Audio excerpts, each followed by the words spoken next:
And go.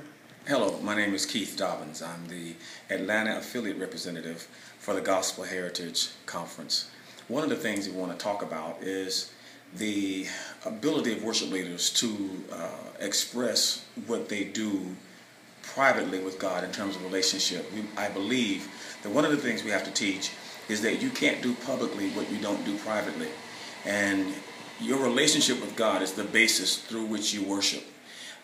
Having a relationship with someone, knowing their thoughts, knowing their character, understanding their words and their ways. It's the same way we do when we read the Word of God. The Word of God are God's words, which show us His personality. It shows us His character. It shows us what He believes, how He feels about things. And when you have a relationship with God and you understand His tendencies and you understand His flow, then you have a relationship and you can understand what He wants to do in this season, in a particular season, at a particular time.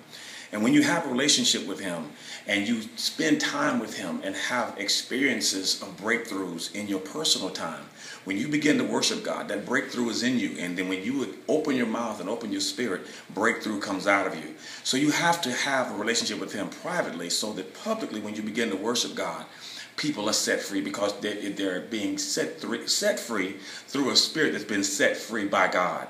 So if there was anything that I would say to worship leaders that are coming in this new wave of what God is doing, in this trend of what God is doing, know Him.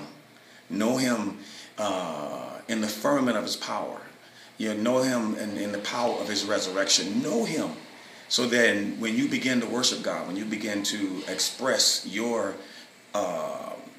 experience with Him, it'll be from a place of knowing Him and being intimate with Him in times when you're with your spouse or with your husband, your wife, when you've had a relationship with someone, you know when they're in the room, you know how they feel.